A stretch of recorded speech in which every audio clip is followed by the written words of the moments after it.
much, Zeke. 2 games left, and all is semi up for grabs here. We're seeing some great performances. The pop-off is all coming down, and they're trying to catch up that huge lead that Mongo, Mitro, and Tayson built here in the first day, and a little bit of this one. I am Sancho West alongside Sundown, and it has been an amazing ride. And while I have this opportunity, I would like to thank everybody on the production side, Shayo, Reese, and of course Zeke. It has been an honor and it has been a privilege calling all the action.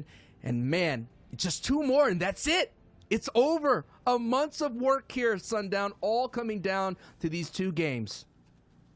Yeah, shout out to all of the observers, the directors, yes, everyone behind the scenes who makes this all happen. But also, shout out to all the players for playing their absolute hearts out and making these last kind of games very, very, very interesting down to the wire. And then also, shout out to you, the viewers at home, all the boys and the girls, however you identify, however you are watching, whether it's Twitch, Twitter, YouTube, watch.fortnite.com, or in-game on Party Royale Island. Thank you so much for joining us and letting us give these players an opportunity to show just how freaking good they are, as the action today has been bar none some of the best competitive Fortnite I've had the honor of casting. And right now we are on board here with our 3rd place team, who has rocketed themselves up the leaderboard. 99 points today compared to their 42 yesterday so far, from Gamma Gaming, Cammy, Roscoe, and Artur. Here it is. These are the slight moments here. Everyone always is focused on first place, as we see Benji Lecce just sitting outside the top 10 here. They have an opportunity. Who knows, man? They could pop off 2 games coming back to back. We've been seeing the pop-offs. We've all been waiting for Benji Lecce and Savage. These are the times that they tend to pop off, considering that they have slow starts. But could all those slow starts kind of catch up to them? I mean, it looks like it's appearing so. And I mean, right now coming into this game, they were in 10th place. And looking at kind of how they've played the entire trios, I would say that's about representative of what they've done. And now we're going to hop back on board here. Here is that #1 team hitting their alternative route, saying we'll leave those 3 teams over there, and they're just on the western side, outside of the Lumberjam. You can see immediately they have a legendary AR onto Mongo. They're going to look to set up for an ambush, but at contact, they're just kind of backing off. Don't want to take too much of a risk. And it seems like, to me, there's a little bit of hesitancy around this alternative route. I'd be very interested to know how often these guys have practiced one of these alternative routes, as there are a bunch of other scavengers who kind of play this area. There's a couple of guaranteed henchman chests down here that make this not quite so much of a risk compared to some of the other scavenger routes, but also just ipso facto, because of where they are on the map, they're rotating right past Andelix and Co. up in Sweaty Sands. And that will be interesting if they clash. That is 1st and 2nd place. If they clash together, we know that throughout historically in these things, the scavenger team is not going to have the power advantage when it comes to a team landing at a POI, especially as powerful as Sweaty Sands. As my boy Aussie Antics stated, that has been a little bit of an upgrade with the trick-or-treat candy that's been around.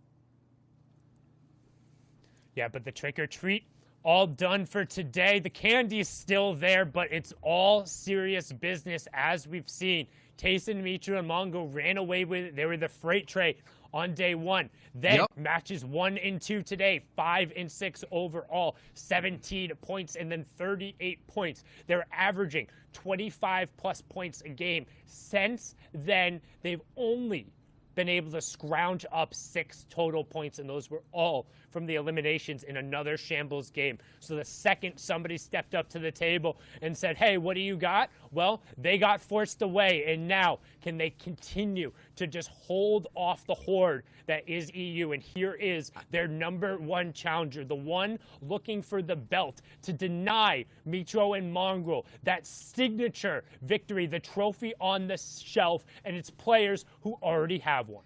I gotta say, though, to be real, yeah, Thomas HD, they're the one that stepped up for that brief moment, showed the chink in their armor, showed the weakness, showed that they had a weak spot. Yeah, I get that, but it was then like four other trios decided to all step up at the same time once they saw that the beast was vulnerable. To be fair, Mongo, Mitro, and Tayson, they worked really hard to build that lead. And, you know, I would guess the rest of the EU region is probably kicking themselves knowing that they could have had those opportunities earlier on. But when you second guess yourself, it's just like when you cross the road, like in those old school games, you know, you gotta be no hesitation. You just gotta get it. You know what I mean?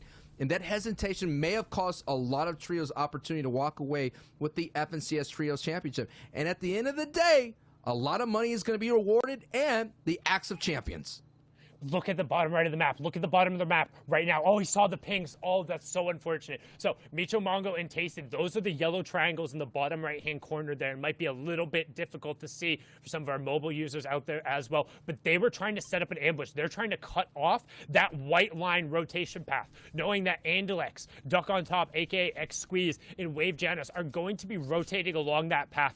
They're trying to secure the Victory Royale. They're trying to secure the overall tournament win right now by stopping them on their rotation here. If they're able to deny this rotation and not let these guys go past, that's it. It's over. We could be watching the entirety of the tournament come down to a single engagement, but they spotted it out, and will they be able to go around? As we're now going to swing on two of kind of our movers and shakers, two of the catalysts, two of the trios who've been popping around the map a little bit more actively than anybody else. It's Fadil and Fastrokey now fighting off against Flick and Anas, with Thomas being the one who got dropped early. So going to be a lot of the pressure onto Anas to make this happen, as Kylie now joining the fray.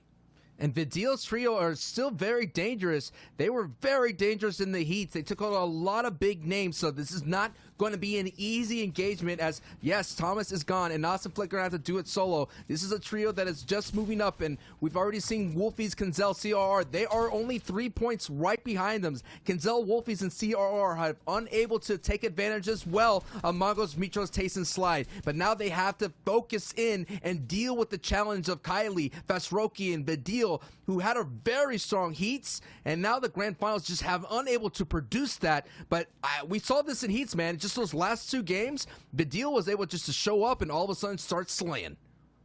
Yeah, and Vidil is somebody, we've talked about it time and time again. We talked about it during the qualifiers, able to go toe-to-toe with the best in the region during the solos competition, just absolutely waxing Mongrel 65% of the time. We saw him put him in a blender as well during the heat competition, but Mongrel's been the one blending everyone else, as Anas is able to find a good shot there, but it's only enough of a reprieve to pop his big shield, which to me shows how nervous he is. He's not confident enough to get the siphon. He doesn't want to go down here knowing that Flick has no excess shields. He's going to be the one to make the play. He's the one with that epic pump shotgun. He has the ability to hit those big 200 damage pumps, and he needs to make something happen, especially with only the 4 builds. You can see that under the one there on the Elam counter. So it's going to be a quick little ambush shot. However, each one of these players, minus Vidil, is in a relatively healthy range. Now you can see we're going to rotate back over to another team in contention. It's Wolfie, CRR, and Kinzel. It's so dangerous. We've already seen Kinzel be back-to-back solos all by himself. It was up to, you know, him to kind of hold on to placement points and unable to do that. Wolfies and CRR have already gone down twice. They cannot afford. The slide has already begun. They were in top 3 for the longest time. They worked really hard to get there with a phenomenal day 1 performance. Their day 2 was getting just as good, and unfortunately they hit, like you mentioned before, a stone wall. But Kinzel, the back-to-back DreamHack champion, I just like to say that because that is an unbelievable feat in itself. Wrangle in the other solo stars, the CRR Wolfies. They've been cementing themselves as a strong trio, and now we're just seeing the inconsistencies kind of show its ugly head at the most inopportune time, considering there's only 2 games left, including this one. We're getting closer and closer to the end game. I think, actually, you know, to quote that famous doctor, it's the end game now, Sundown. We're in the end game now. And the end game for this game is what's going to matter, but keeping an eye on the top left, Tayson gets a knock onto Gianza. If they're able to convert onto that and just staying in the lobby is what's most important. But we've also saw in kind of that match number 9 situation, you can't draw too much attention to yourselves. You have honestly quite larger than a target on your back. It is a missile silo. It's a huge red X that everyone is looking for and trying to figure out where you are. You can even see Jonas, Duck on top, Andalex marking some spots here. But currently, our number 2 ranked team, the only one who can realistically catch Mitro, Mongo, and Tayson, they're below that Storm Surge threshold. And right now, they're starting to take shots from the Rift. They're trying to get on the opposite side of this, but they're going to be very heavily split out. They're the orange triangles there, and they're being cut off on that rotation by Mitro, Mongo, and Tayson. Squeeze takes a ton of damage. Duck on top, down to just 20 HP. Janice desperately trying to find room to pop some of those mini pots, and you know the pressure's coming. Storm Surge is also coming. There's another team on their back, but Nems gets picked off. Sometimes all it takes is a couple bullets thrown in the right direction, and Nems going down there might have been that pivotal moment. The key thing, you're throwing a lifeline into the tournament, and it was Nems to push them above the Storm Surge. The 2 tags coming through. Andalex trying to snipe his teammates out with the bandage cannon, chucking slurp fishes. This is desperation defined from our second place team right now. Mongrel and Co. finally getting the conversion onto their first elimination, but they cannot go down here. They have to make this rotation, and it seems like it's almost too early in the game for this pivotal of an opportunity. But looking back in the storm, it's Mongo and Mitro. They're the ones who got bogged down in the storm. They recognized that and got out of dodge. What a great rotation from Andalex, Janice, and Exqueeze to get out of there. And now Tayson, Mitro, and Mongo are in the same situation we talked about, desperately having to avoid. They're in the zone, and they're stuck. You can't all go down here. They have to find these elims and the siphons. There's no white heals. There's no campfires. They don't have a fishing rod to hit the double pool right there. As long as Doko doesn't give them the siphon, they're going to go down for what will be the 4th game here. Mitro gets a siphon ticked over. He's going to be on his feet. Tayson is down. The elim will finally come through, but they have such a long run, and the 2 points isn't going to be enough, as we already saw the second place team rotate ahead of them. This is the intensity that we're witnessing right here. The tournament is at stake on this rotation. Tayson, Mitro, and Mongrel, who have had a huge lead, now only sit with easily a victory royale from Andalex, Giannis, and Exqueeze could take that lead away, and Tayson, their in-game leader, is down. It's all up to Mongo and Mitro to hold on, and at the other side of this rotation is this, and they're being gatekept. This is an opportunity to be sighting out as well. Giannis is in trouble, only down to 1 mini. Oh my goodness, Sundown, as Mitro gets knocked as well. Yeah, Mitro going down on the side. Exqueeze knocked. Andalex knocked. Janice, if there was ever a time for heroics, it's now. And Lenouf said, we're going to close the door for them. It's going to come down to the final match with an 18-point lead on second place. All of a sudden now, the teams 3rd through 8th. You know what, Sancho? You smell that?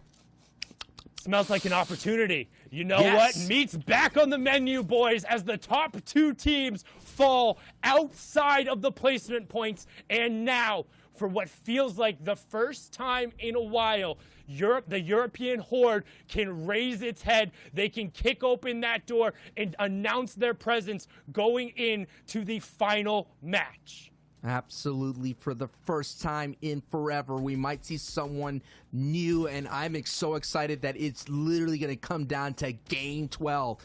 Now we're seeing Wolfie, CRR, Kenzel. They have an opportunity to make things interesting. If they have a pop-off game in the Victory Royale, you're just seeing Mongrel there finally getting through, picking up an elim. That's going to be nice. It's going to be that, hey, it could all come down to 1 elim point, 1 placement point. We already saw in the heats it came down to 1 shot from qualifying into the top 8 to get into the grand finals. We're talking about an entire month of FNCS competitive play all coming down to these last moments in the last game. Everything's going to matter. Every gatekeeping stance matter, and it's going to be a big time finish here, ladies and gentlemen, folks of all ages. And Kenzel goes down, but Hin also gets knocked by CRR. Oh no, Hin is now the big time clutch player, and he goes down. How is Kinzel getting knocked there? CRR has a total angle on 3 different teams rotating through the zone. Kinzel off by himself. CRR finding another knock there. They needed to be together in this circumstance. This was an opportunity. CRR by himself converts into 3 eliminations, but at the cost of the 2-time DreamHack champion going down. Savage will pick up the Siptos and end the run there. So while Hen was fantastic on that individual run, we talked about them needing to pick up that floor if they wanted to stay in that top 5 contention, and going to drop again here. When you get one moment, one opportunity to seize it, will you? And right now it looks like he's got mom spaghetti everywhere. As we're going to swing on over, you can see ADN Amplify on the side there with Matzo, Chapix, Queasy trying to find a little bit of space as well. That 4th zone is revealed, and we're heading in towards the lake, towards Retail Row, excuse me now, with a little bit of zipline in play, but otherwise, pretty natural finish. And we're going to find out whose knees are weak at this moment, considering that, look at this. Old Man Mountain. There's a couple of them out there that can kind of go ahead and chop anyone down that's going to try to make the ride up their leaderboard here. You already mentioned 1 and 2 is out. Our Tor, Cammy, and Raxo had a strong opportunity and got the victory out to put them in that 3rd place. Here is another trio, Floki, Clement, Nakos, that are on a bit of a slide. They could do this. They could come around and get a victory out. And when we're going into Game 12, Sundown, we're going to Game 12 with about the top 5 all up for grabs and the number 1 spot. That's the kind of finish I want to see. And while they're on a little bit of a slide, they've been putting it together better than their less consistent games yesterday. They're 3rd in terms of overall eliminations. What they're missing on today so far is that deep placement run with also combined eliminations. They've had one or they've had the other. If they can get both here, they're currently sitting in 7th. They can put themselves into that top 3 area in potential in contention for 1st. But there's a number of other trios who can also do that. As you see, Savage, Lechi, and Benji, another full trio wipe. That's 3 more points over to them. They were 10th place on that outside, looking in for the top 5 coming into this game. But as we said, 1 and 2 are down. If you're watching and you're wondering what we care about, it's those teams 3rd through 10th and whether or not they capitalize, and the French trio has prime positioning to do it right now. And 4th place just fell. Wolfies and CRR eliminated out. So more shakeups are going to happen. The analyst desks are going to have a lot of work going forward here to take a look at the leaderboard, because so many teams are going to be able to slip and so many teams are going to be able to overcome them. And this is a trio right here, now down to a duo. Raxo, Kami, they get a nice one on Squeezy right then and there. Another big name going forward too. So Raxo, this is a prime opportunity for this Cohen company to kind of all of a sudden heat up, and they're trying to go on this rotation here on the other side here, but they're being greeted and met with some bullets. Now the retreat is on. They're going to go back into their old builds. This is what's so important about space control. The ability to have the retreat and not get lobby focus is going to keep this trio alive, and the opportunity to move up their leaderboard to kind of close the gap between 2nd and 3rd. Yeah, EP Alexa, a.k.a. Enterprise Queasy there, going down in a good pickup. But you've seen that this trio was able to get their victory royales when they had everyone on their feet, and they had a decent amount of utility as well. So the fact that Artur has gone down is going to make this execution a little bit more difficult. But one thing I want to call out for Kami, he's got those fireflies going on. It's one of the few things in the game that can apply that fire effect to builds. If there's somebody who is building out towards wood or ends up getting too vulnerable there, they end up running out of mats. It can be a surprisingly effective tool in the late game. But right now, we see Leneuf getting a confirmation there onto Flick. Eyedrop also going to down Floki. Nakos going down, so all going to be on the back of Clement. Otherwise, the top French trio going to fall short of placement points again. And Cammy finds the angle with a brilliant crash pad. Floor replace, finds Thomas HD sticking his head out there. The 190 tag, enough to tip him over the top. And that's the top of the leaderboard crime right there. 1st, 2nd, 4th, and 5th are now most likely out completely, including that knocking Elam from on against Thomas HD. Now Clement here all by himself in the 7th place trio, now gonna ride in the backpack phase now, and we've seen the clutches, we've seen the Lone Rangers, we've seen the heroics come out through the EU region, and Lunef gets knocked by a Nas. I was about to say, Enough and Jasper are getting some big knocks at the same time as the big names of Benji. The old guard is trying to hold on tight and not let the new guard kind of come out of nowhere and take the titles.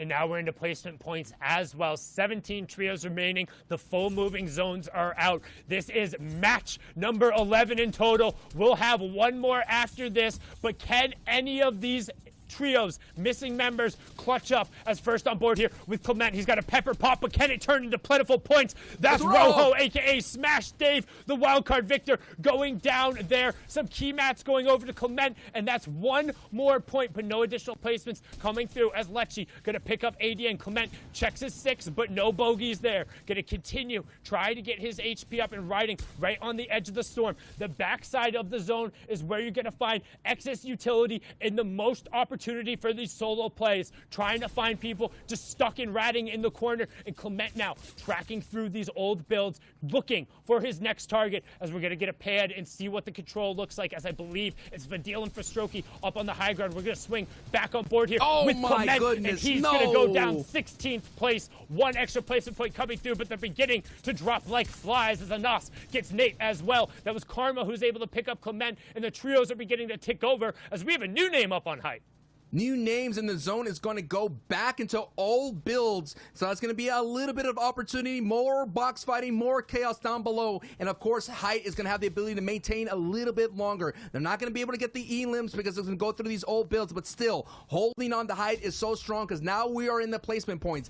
Top 11 trios here alive, and Andretta, Lewis, and Flois are one of those top teams sitting at the top 5. They could totally make a move right here. They've been quietly doing it throughout the entire time, and this is a strong opportunity to do it with a loud statement going into the last game here. This is game 11. We still got one more, folks, and a Nos because of an Elam on pink. Yeah, Anas and Savage still on their feet, but right now, Flois, Louis, and Andrata running the low ground. No eliminations, but plenty of control in 6 chug splashes as well. They're going to find Karma there. That's M10 Sniper God getting taken down. You can see Remix still raining down shots from the high ground. They're going to be more than fine up there. No contestant necessarily coming out, but a late shockwave could be in play. So we're going to hop on board. The 2-time and last match winner, Roscoe, looking for a little bit of space. He finds a huge shot. He needs the siphon, though. He has to get the siphon, and he doesn't get it. He goes down too late as the crash pad blocked his way out, and we talk about it. Sometimes it's the matter of moments, but pure seconds there denies Roscoe the opportunity to clutch up, as now we're going to hop on board with the World Cup Week 10 qualifier himself, or Week 9 qualifier, Andretta, who's doing it all himself on the low ground. First and 90 tag, finds a good replacement, then 100 tag, second good replacement there, snagged, gonna fall to the storm. 13 players remaining as we head in towards our Tar 6. Steelix also gonna fall to the storm there. Once those conversions over, he should have top 5 and a little bit more room to work with. Here it is, Andretta being the ultimate maverick right now. Ooh, with the big time hit. Let's go, Andretta, one of the top slayers in the grand finals for the EU, showing why he has been racking up, but now this is an opportunity to actually put in some big time points here in placement. It's a top 3 situation. We have the full trio. We have Benji and Savage here. It's a 2v3 now for these last moments here, going into game 11. Can Benji Savage, this will be big. This will give him the big opportunity. But they have to go up the mountain, and down goes Lecce here. The Remix and Co are holding on. They get down Benji as well. Sean Squint here. It's going to be a strong opportunity. A game 11 finish. There it is. Remix and Co with the victory royale. 35 points coming across there, and that's their majority on the day, but it's going to push them closer in contention to the money there. But